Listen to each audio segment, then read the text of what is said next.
Hello student, ये आपके उत्तराखंड के जो हमने टेस्ट सीरीज चला रखी है उसका अगला प्रश्न पत्र है। ये जीएस का है जिसमें हमने करंट अफेयर्स और आपका हिस्ट्री, ज्योग्राफी, इकोनॉमी, पॉलिटी और आपका कंप्यूटर और रीजनिंग के भी क्वेश्चन डाले हैं। आपको पता है जो हमारा पैटर्न बना हुआ है। नए जो स्टूडेंट हमारे जुड़ रहे हैं वो भी आपके जान लें कि ये आपका उत्तराखंड के हर परीक्षा की दृष्टि से किसी भी परीक्षा में बैठो उसके आपके कोर पैटर्न पर है, यानी कि जो बेसिक चीज है वो सब जगह अप्लाई होगी।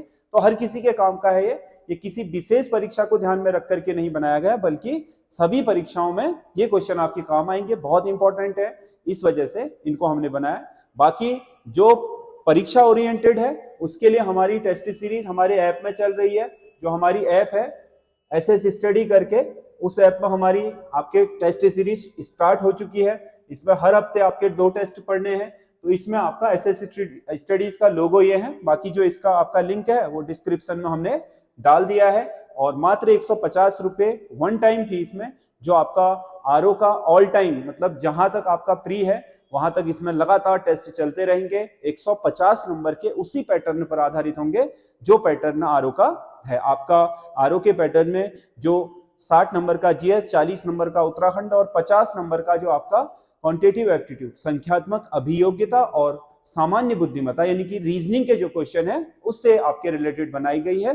बहुत शानदार प्रश्नों का संकलन है।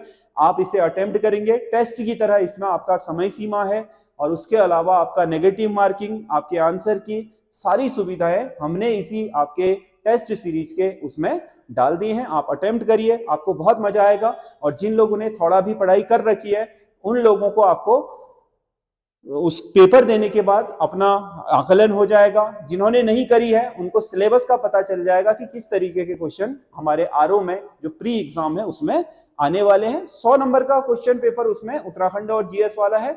वो ईओ वाले भी अटेम्प्ट कर सकते हैं, जिनका सहायक आपका अधिशासी अधिकारी का पेपर है वो भी उसे अटेम्प्ट कर सकते हैं, क्योंकि वो सेम पैटर्न है दोनों का, आरओ और उसका एक सेक्टर पूरा का पूरा। तो ये हमारी टेस्ट सीरीज है। एसएस स्टडी हमारा ऐप है, इसे डाउनलोड कर लें। मात्र 150 रुपए के आपके बहुत ही कम प्राइस पर हमने ये सीरीज लॉन्च की है। 20 से अधिक आपके टेस्ट इसमें आपको मिलने वाले हैं पूरे के पूरे। आप इस ऐप को डाउनलोड करें, आपके जो ऐप स्टोर है वहां से हम आपका इसका लिंक दे देंगे। अगर ऐप स्टोर पे नहीं मिल रहा है तो हम आपको लिंक दे देंगे, वहां से आप इसको डाउनलोड कर सकते हैं। उसके बाद आप इसमें से चीजों को ले सकते हैं। साथ ही हमारा पीडीएफ कोर्स भी लॉन्च होने वाला है, जो आपके उत्तराखंड में जनरल स्टडी पूछी जाती है विभिन्न परीक्षाओं में। उस परीक्षा में जनरल स्टडी के जो क्वेश्चन है, इतिहास, भूगोल, पॉलिटी, इकोनॉमी, इनका हम क्लास नोट्स की पीडीएफ ला रहे हैं, जिससे आपको बहुत तरीके की किताबों को न पढ़ना पड़े, बल्कि उन सारी किताबों का निचोड़ आपको नोट्स में ही मिल जाए और बहुत सरल भाषा में मिल जाए, जो क्लास नोट्स में हम करवाते हैं बच्चों से। तो उसकी पीडीएफ बहुत जल्दी लॉन्च होने वाली है हमारे उसमें, उसका भी कोर्स लॉन्च हो रहा है। तो अगले हफ्ते संभवतः वो हम लॉन्च कर देंगे। अभी फिलहाल हमने टेस्ट सीरीज लॉन्च करी है और इसमें 4 दिन में हर चौथे दिन हम इसमें एक पेपर डाल देंगे। कल या परसों में आपका इसमें एक पेपर तो पढ़ चुका है हमारा। मंगलवार को एक सैटरडे या संडे में आपका अगला पेपर आएगा। फिर ऐसे ही अगला बुधवार तक अगला पेपर आएगा। 3-3, 4-4 दिन के गैप में हम इसमें पेपर डालते रहेंगे, ताकि जो आपका 17 दिसंबर को पेपर आयोजित होना है आपके आरओ का प्री का, उस तक आपकी अच्छी तैयारी हो जाए। तो इसे आप ज्वाइन करिए, आपको पता चलेगा कि कितना आपका रिलायबल है, कितना आपका एग्जाम ओरिएंटेड पेपर है और कितने शानदार क्वेश्चनों का कलेक्शन है, वो आपको पेपर अटेम्प्ट करने के बाद मिलेगा। बाकी जो यूट्यूब पर हमारी सीरीज है वो निरंतर जारी रहेगी। आप देख लीजिए, इसमें आपका जो सामान्य ज्ञान है, एक दिन हम सामान्य ज्ञान और मतलब जनरल स्टडी और रीजनिंग का ला रहे हैं, एक दिन हम ला रहे हैं उत्तराखंड का। तो एक दिन करके हमारी जो हफ्ते में 3 दिन आपको उत्तराखंड का जीएस और जीके मिल रहा है और 3 दिन आपको जनरल स्टडी और आपका रीजनिंग आदि जो कंप्यूटर के क्वेश्चन है वो मिल रहे हैं। तो आज हमारा सामान्य ज्ञान का है। इसमें पहला प्रश्न है, निम्नलिखित में से किसको हटाने का अधिकार संसद का नहीं है। पॉलिटी का क्वेश्चन है, संसद को किसको हटाने का अधिकार नहीं, बताओ। सर्वोच्च न्यायालय के न्यायाधीश को हटाने का बिल्कुल है, क्योंकि महाभियोग जैसी प्रक्रिया से हटाया जाता है। जैसे राष्ट्रपति के लिए अपनाई जाती है महाभियोग प्रक्रिया, उसी के जैसी प्रक्रिया है। उच्च न्यायालय के न्यायाधीश को हटाने की प्रक्रिया भी सेम है, इसी के जैसे। भारत के मुख्य निर्वाचन आयुक्त, जो भारत के चीफ आपका इलेक्शन कमिश्नर है, उनको हटाने की भी आपकी प्रक्रिया सेम ऐसी है महाभियोग जैसी। महान्यायवादी। महान्यायवादी को पद से हटाने के लिए सीधे राष्ट्रपति इसे पद से हटा सकते हैं, उन्हीं के प्रसाद पर्यंत पद धारण करता है और उन्हीं की उसके अनुसार पद पर बना रहता है। तो महान्यायवादी को हटाया जा सकता है राष्ट्रपति के द्वारा संसद की अनुमति के बिना। उन तीनों को संसद की अनुमति के बिना नहीं हटाया जा सकता। प्रथम लोक अदालत आयोजित की गई थी। प्रथम लोक अदालत, लोक अदालत आपका एक तरीके की आपके जो हमारा अनुच्छेद 39 है, जो लोगों को निःशुल्क न्याय और विधिवत सहायता दिलाने के लिए आपका राज्य को निर्देश दिया गया है, उसका एक उदाहरण है ये लोक अदालत, जिसके माध्यम से गरीबों और असहाय लोगों को, जिनकी पहुंच आपके महंगी आपकी न्यायिक व्यवस्था तक नहीं है, उनके लिए लोक अदालत शुरू की गई थी भारत में। तो पहली लोक अदालत भारत में आपका शुरू करी गई थी गुजरात में। अगला क्वेश्चन है, लोकसभा सदस्य अपना त्यागपत्र किसे देता है? लोकसभा सदस्य, जो भी एमपी लोकसभा के लिए चयनित होकर के जाता है, यदि वो पद छोड़ना चाहता है तो वो अपना त्यागपत्र देगा लोकसभा के अध्यक्ष को, अपने सदन के अध्यक्ष को। लोकसभा अध्यक्ष निर्वाचन आयोग को सूचित कर देता है कि फलाने फलाने व्यक्ति ने अपना इस्तीफा दे दिया है और इसकी जगह खाली है, उस पर फिर आपको पता है उपचुनाव कराए जाते हैं। अगला क्वेश्चन है, कौन सा एक केंद्र राज्य संबंध से संबंधित नहीं है? केंद्र राज्य संबंध तो भारतीय संविधान का एक महत्वपूर्ण हिस्सा है, क्योंकि भारत एक राज्यों का संघ है। केंद्र और राज्यों के बीच शक्तियों का विभाजन है। केंद्र शक्तिशाली है, राज्य के साथ उसके कुछ निश्चित संबंध निर्धारित हैं। तो उन संबंधों को निर्धारित करने के लिए समय समय पर आपके सुझाव देने हेतु आपके आयोग और कमेटियां बनाई गई है। तो उनमें प्रथम जो प्रशासनिक सुधार आयोग है, उसने तो हमेशा से ही क्या, पहला हो दूसरा हो, इन्होंने केंद्र राज्य संबंधों पर बहुत सारे अपने विचार दिए थे। शाह आयोग ये नहीं है, शाह आयोग आपका केंद्र राज्य संबंध से संबंधित नहीं है। सरकारी आयोग ये तो सबसे फेमस कमीशन रहा है जो केंद्र राज्य संबंध के लिए रहा है। और इसके अलावा राजमन्नार आयोग भी है और मदन मोहन पुंची आयोग भी है। ये सब आपके क्या हैं, केंद्र राज्य संबंध पर देने के लिए बनाए गए हैं। तो इसका सही आंसर है शाह आयोग। इसका सही आंसर है शाह आयोग। इसका संबंध केंद्र राज्य संबंध से नहीं है। अगला, सॉफ्टवेयर के लिए एक शब्द भी प्रयोग में लाया जा सकता है। यह शब्द भी प्रयोग में, ये कंप्यूटर के क्वेश्चन आ गए। सॉफ्टवेयर को क्या कह सकते हैं? इनपुट तो एक हार्डवेयर होता है, आउटपुट भी हार्डवेयर होता है। प्रोग्राम, सॉफ्टवेयर को हम क्या कह सकते हैं? प्रोग्राम। ऐसा प्रोग्राम जो किसी कार्य विशेष को करने के लिए डिजाइन किया गया हो, उसे हम क्या बोलते हैं? सॉफ्टवेयर। अगला क्वेश्चन है, डिजिटल कंप्यूटर की कार्य पद्धति किस सिद्धांत पर कार्य आधारित है? डिजिटल कंप्यूटर, डिजिटल कंप्यूटर की कार्य पद्धति किस पर आधारित है? केवल तर्क पर, इलेक्ट्रॉनिक परिपथ पर, गणना एवं तर्क पर? दोनों, गणना एवं तर्क दोनों ही। आपका इसका क्या है? आपका अर्थमेटिक लॉजिक यूनिट है वो। अर्थमेटिक यानी कि गणना है, लॉजिक का मतलब तर्क। तो डिजिटल कंप्यूटर इन दोनों पर ही आधारित होता है। अगला, लॉजिक गेट क्या है? लॉजिक गेट कंप्यूटर में प्रयोग में लाई जाने वाली शब्दावली है जो एक प्रकार के सर्किट के लिए प्रयोग में लाई जाती है। लॉजिक गेट एक तरह का सर्किट होता है। अगला क्वेश्चन है, भारत की परम सुपर कंप्यूटर सीरीज किस संस्था ने विकसित की है?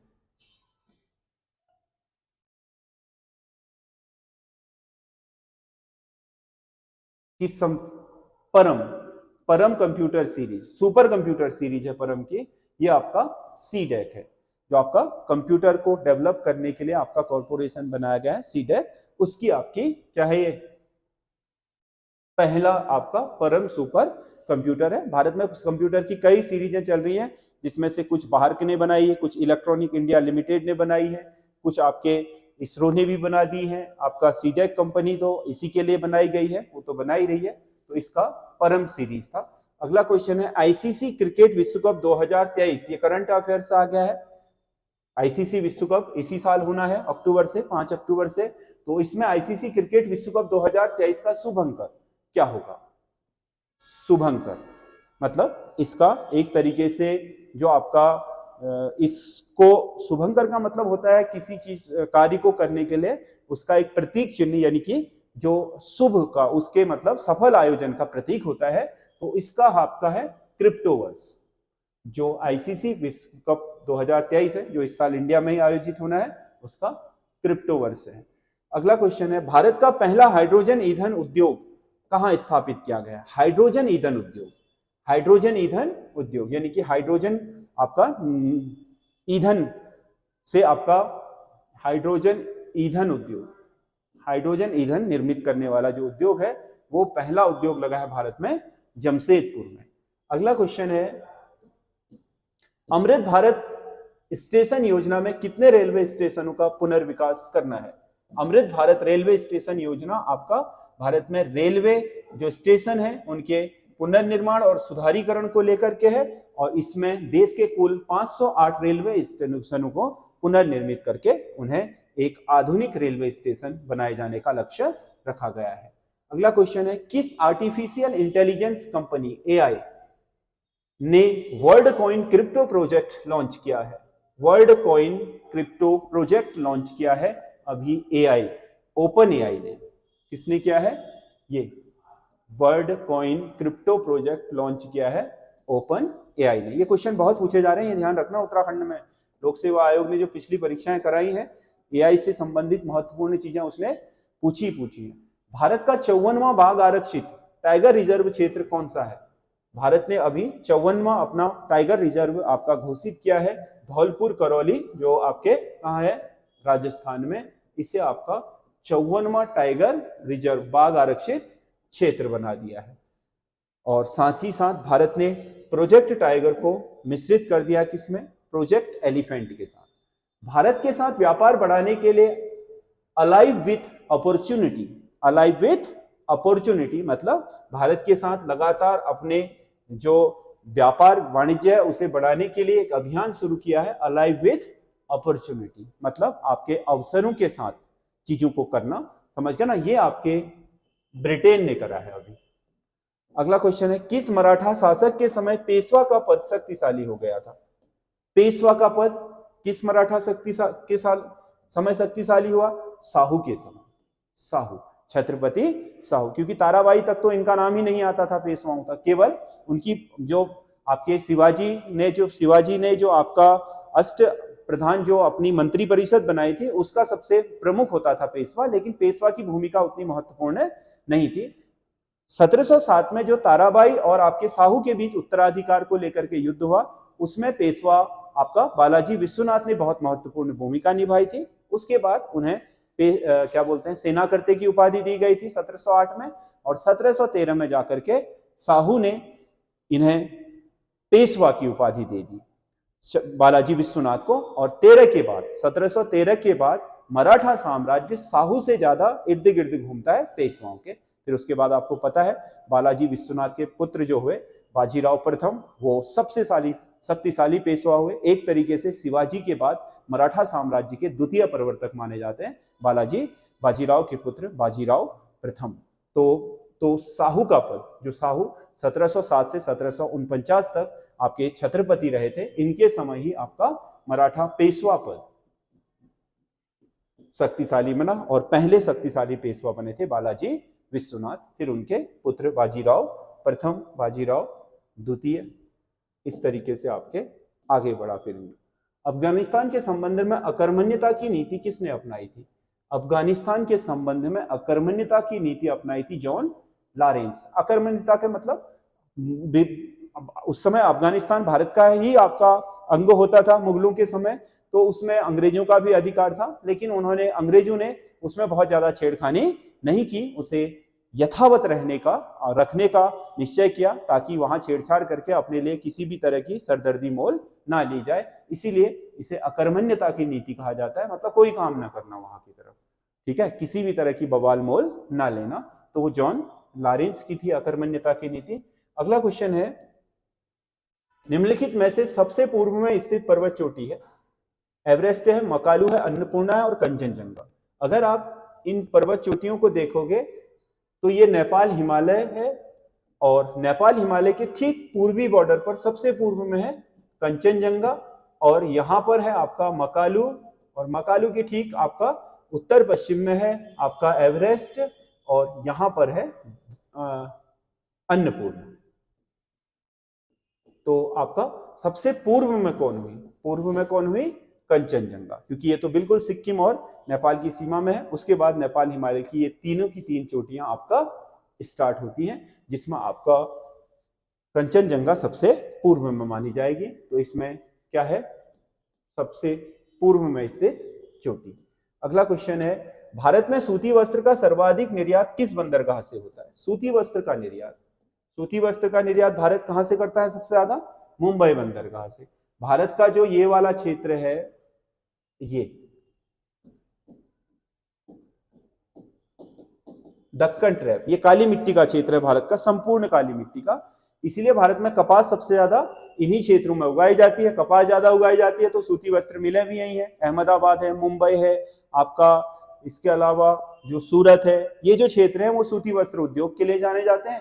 यहाँ का अधिकतर जो माल आपका सप्लाई होता है, पूरी दुनिया के लिए निर्यात किया जाता है, वो बंबई बंदरगाह से किया जाता है। इसके पीछे कारण है क्योंकि बंबई बंदरगाह का जो आपका पीछे का क्षेत्र है, जो उसे बैकअप देता है, जिसे हिंटरलैंड बोला जाता है, वो सबसे समृद्ध है कपास के मामले में। इसीलिए सूती वस्त्र उद्योग में आपका ये क्षेत्र आपका भारत में सर्वोपरि है, और जो आपका मुंबई बंदरगाह है वो सबसे आगे है। प्रकाश संश्लेषण की क्रिया के दौरान पैदा होने वाली ऑक्सीजन का स्रोत क्या है? प्रकाश संश्लेषण की क्रिया के दौरान जल लेता है पौधा, और कार्बन लेता है, और आपका सूर्य का प्रकाश। सूर्य का प्रकाश तो उत्तेजना पैदा करता है, इलेक्ट्रॉन, समझ गया ना, को तीव्र करता है। और जो जल है आपका क्या है? H2O, और ये क्या है? Carbon dioxide, CO2। तो होता क्या है, इसका जो H वाला हिस्सा है वो C के साथ मिलकर के क्या बना देता है? आपका हाइड्रोकार्बन बना देता है। हाइड्रोकार्बन जो पौधे का भोजन है, यानी कि उसके लिए स्टार्च बन गया। बाकी जो O2 बचा है वो मुक्त हो जाती है। तो ये O2 कहां से छूटा है बताओ? ये जो O2 छूटा है वो किससे छूटा है? जल से। किससे छूटा है? जल से। तो जो बचा हुआ आपका O रह जाता है, H मिल जाता है C के साथ, जो O बच जाता है वो O होता है क्या? ऑक्सीजन। प्रकाश संश्लेषण क्रिया के दौरान जो पौधे ऑक्सीजन छोड़ते हैं, उसकी जो स्रोत होता है वो होता है जल। अगला क्वेश्चन में, आम बातचीत के दौरान उत्पन्न ध्वनि की तीव्रता होती है। आम बातचीत, जब हम सामान्य रूप से बातचीत करते हैं तो कितने डेसिबल की ध्वनि होती है? फुसफुसाहट में तो 30 डेसिबल की होती है, मतलब ये वैसे मानी जाती है सामान्यतः औसतन 45 की। लेकिन अगर रेंज की बात करें तो रेंज होती है 40 से 60, क्योंकि थोड़ा बहुत तेज और धीमा बोलता है आदमी सामान्य बात करते समय। तो जो आपका 40 से 60 डेसिबल है वो ध्वनि तीव्रता होती है सामान्य बोलचाल की। जिस प्रकार घोड़ा गाय जिस प्रकार संबंधित है उसी प्रकार संबंधित है। घोड़ा और गाय क्या है? दो जानवरों को संबंधित। दूध और आइसक्रीम अलग अलग चीजें हैं। मंगल और चंद्रमा ये ग्रह है, ये उपग्रह। बर्फ और जल ये ठोस है, ये क्या है? आपका तरल है। गुलाबी नीला, ये भी रंग, ये भी रंग, ये भी रंग और ये भी रंग, जैसे ये भी जानवर और ये भी जानवर। तो उस तरीके से संबंध होगा ये। अगला, नीचे दी गई श्रृंखला में कौन गलत है? एक श्रृंखला दी गई है 3, 7, 15, 39, 63, 127, आपका 225 और 551। तो इसमें गलत क्या है? 3 गुणा 2 धन 1 बराबर 7, 7 गुणा 2 धन 1 बराबर 15, ठीक बन रही है। 15 गुणा 2 धन 1 बराबर 31, यहां पर क्या होना चाहिए? 31।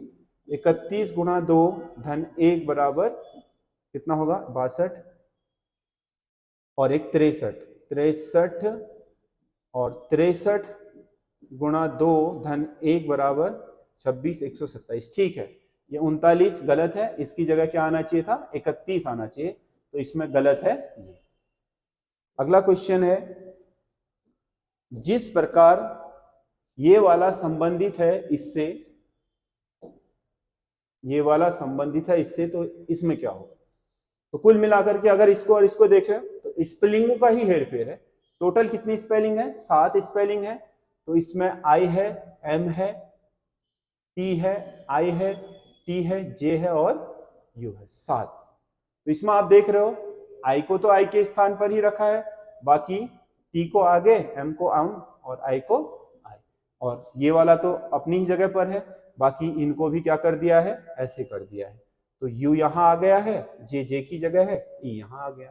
तो इसका मतलब यह है कि हम R को बीच में रख लेते हैं, बाकी आगे के 3 को बदल लेते हैं, m आगे चला जाएगा, e बीच में ही रहेगा, t यहाँ आ जाएगा, और इन तीनों को भी स्थान बदल लेते हैं, m बीच में है तो बीच में ही रहेगा, p आगे चला जाएगा, e लास्ट में आ जाएगा। METRPME, तो इसका सही आंसर दूसरा वाला होगा, यानी कि इसमें पूरी तरीके से अल्फाबेट को क्या किया गया है, एडजस्ट करने का है। अमित पूर्व दिशा में 15 किलोमीटर गया।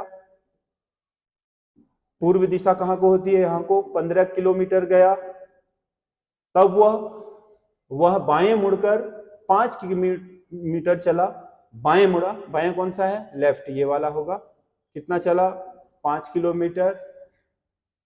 फिर वह बाएं मुड़कर 15, अब ये बाएं कौन सा है, लेफ्ट राइट, यानी कि 15 यहां। तो अब वो अमित प्रारंभिक स्थान से कितनी दूरी पर है, तो 15 ये 5 ये, तो आयत बन गया है, आमने सामने की भुजा बराबर, तो 5 किमी। तो कितना दूरी पर है, 15। अगला क्वेश्चन है, लोप्त संख्या ज्ञात करना है। देखो इस त्रिभुज के अंदर दिया है, इस त्रिभुज के अंदर, इस त्रिभुज के, तो बाहर की कैलकुलेशन से अंदर दिया हुआ है, तो उसी हिसाब से हम चलते हैं। देखो यहाँ 9 चक्को 36, 9 अट्ठे 72 हो जाता है, तो ये तो नहीं हो रहा अप्लाई। 16 को अगर हम 4 से विभाजित करें तो 4 बार, 4 गुणा 9 करें तो 36, ठीक है, आ गया। अगर 8 से 48 को विभाजित करें तो कितना, 6 बार, 6 गुणा 9, 9 6 54, आ गया, ठीक है, यही होगा।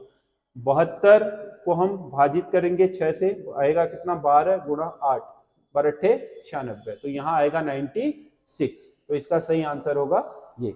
तो ये आपके कुल 25 क्वेश्चन है, आपको जरूर पसंद आएंगे, और आप कमेंट करके जरूर बताइए हमारी सीरीज आपको कैसे लग रही है, और आपके सुझाव हमारे लिए बहुत महत्वपूर्ण है। आपके सुझावों को हम रोज पढ़ते हैं और उसमें इम्प्लीमेंट करने का काम भी करते हैं। कुछ चीजें ऐसी हैं जैसे कि ये सीरीज भी चला दो, ये सीरीज भी चला दो, देखो मैन पावर इतनी नहीं है, हमारे पास कोई इतना बड़ा ढांचा नहीं है, हम एक आध लोग हैं, तो मिल करके जितना भी हमारे से हो पाता है हम उतना कोशिश करते हैं। क्योंकि देखो पेपर बनाना कोई एक आध घंटे का काम नहीं है, अच्छे क्वेश्चनों को सिलेक्ट करना, सिलेबस को समझना, उसके हिसाब से फॉर्मेटिंग करना, फिर टाइप करना, फिर उन्हें क्या पीडीएफ के रूप में तैयार करके वीडियो बनाना, इन सब में बहुत समय लगता है। इसीलिए एक समय में बहुत सारे काम नहीं हो सकते हैं, ठीक है। हम कोशिश ये करते हैं कि जो परीक्षाएं जल्दी हो रही हैं उन परीक्षाओं की दृष्टिकोण को रखते हुए उन परीक्षाओं के लिए हम पेपर बनाने का काम करते हैं। इसीलिए आप थोड़ा सब्र रखिए, जो एग्जाम जितनी आपका आगे होगा उस एग्जाम को लेकर के हम परीक्षा जो आपके पेपर हैं वो बना रहे हैं। बाकी कोशिश ये भी है, जैसे हमारा ये जीएस का है तो ये बंदी रक्षक के काम भी आ जाएगा, ये किसी आरओ के लिए ही विशेष नहीं है। आरओ के लिए विशेष हमारी सीरीज चल रही, मैंने आपको बताया वो 150 नंबर की, वो पेड सीरीज है 150 रुपए की। बाकी ये क्या है, सबके काम आ सकती है, तो आप भी इसका अध्ययन कीजिए। उत्तराखंड सबके काम आएगा, ठीक है, जीएस सबके काम आएगा। हाँ हिंदी है जो आपके बंदी रक्षक में है, जो आगे आपका आने वाला पेपर है, तो उसके लिए हमने बहुत सारे सेट कराए हुए हैं हिंदी के। आप हमारे YouTube चैनल में जाकर के प्ले लिस्ट में जाइए, हिंदी के उसको खोजिए, कम से कम आपको 25 सेट आपके हिंदी के मिल जाएंगे। उनका प्रैक्टिस कीजिए, उन्हें देखिए, निसंदेह आपको उससे बहुत अधिक फायदा होगा। क्योंकि आपके लिए नया, हर चीज नया ही है, जो आपने देखा नहीं है वो भी नया है, आप उसे करिए, उसी हिसाब से डिजाइन किए गए हैं, आपको उसका लाभ जरूर मिलेगा।